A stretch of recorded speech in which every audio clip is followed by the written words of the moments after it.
Mamilioni ya waumini leo wanapiga kelele kwenye maombi, wakifunga na kuomba kwa bidii, lakini bado maisha yao yamejaa vifungo, magonjwa na kushindwa kwa kurudiwa.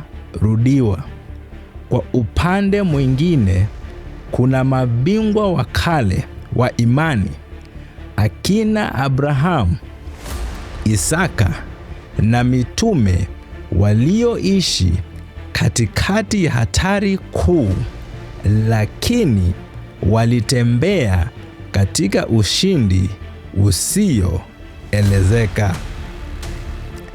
Tofauti yao na sisi si kiasi cha maombi, bali ni ufahamu wa siri ya damu.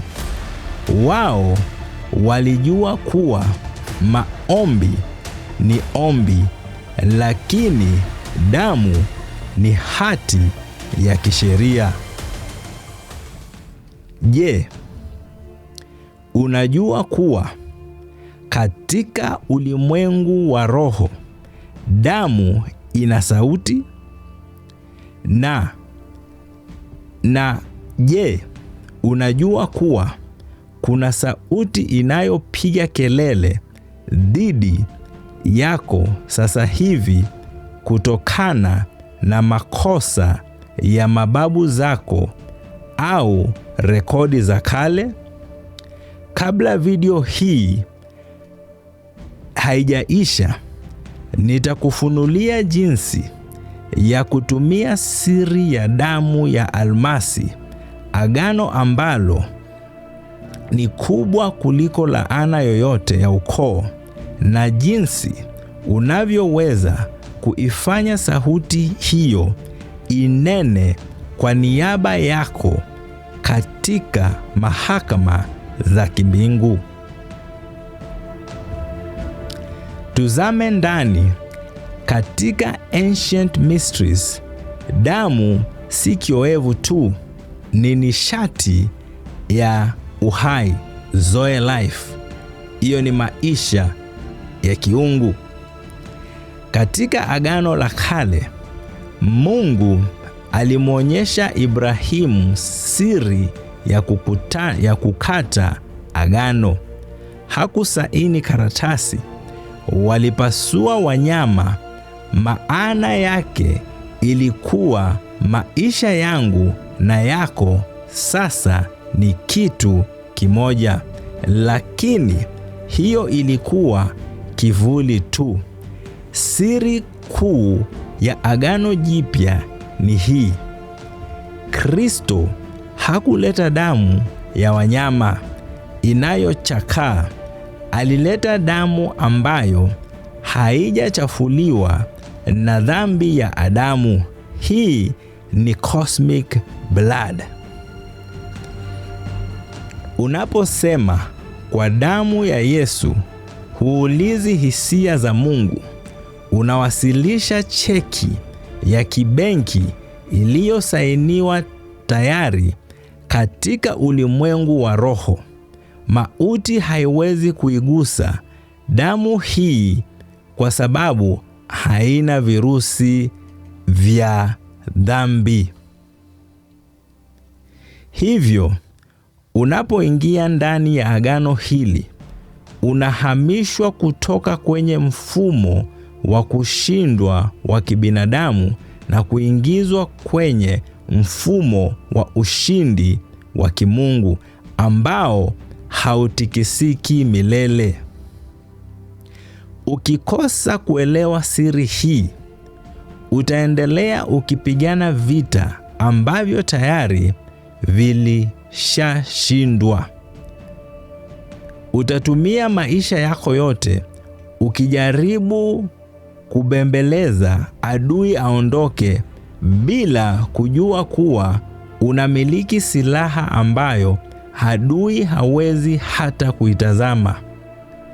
Bila ufahamu wa agano la damu, unakuwa kama mmiliki wa jumba la kifahari anayelala nje kwenye baridi kwa sababu tu hajui kuwa ufunguo uko mfukoni mwake. Usikubali kuishi maisha ya chini ya kiwango wakati damu ilishamwagwa thamani ya ufalme ndani yako. Siri hii ya ushindi isiyobadilika milele inakusubiri uifanyie kazi.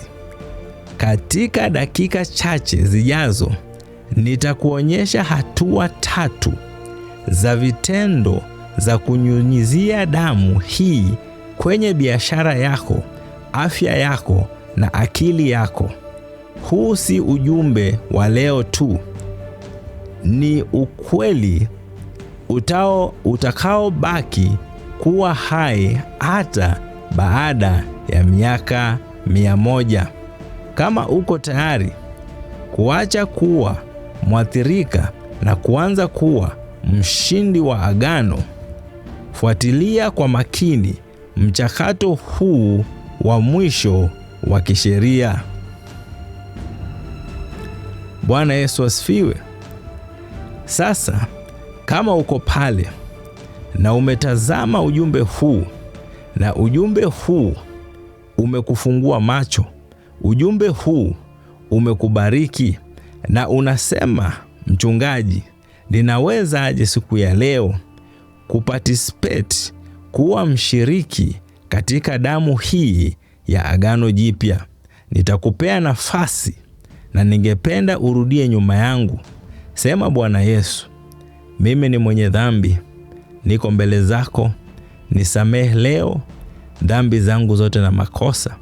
Futa jina langu kwa kitabu cha hukumu, andika jina langu kwa kitabu cha uzima. Nimemkataa shetani na kazi zake zote. Kuanzia leo na hata milele nimeukubali Yesu uwe Bwana na mkombozi wa maisha yangu. Sema amen.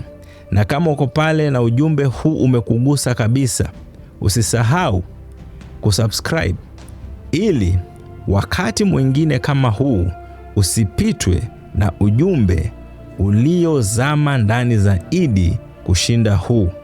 Na kuna wale unaowapenda, jitahidi sana kujaribu kuwasambazia ujumbe huu ili wakaweze kufanikiwa jinsi ulivyofanikiwa.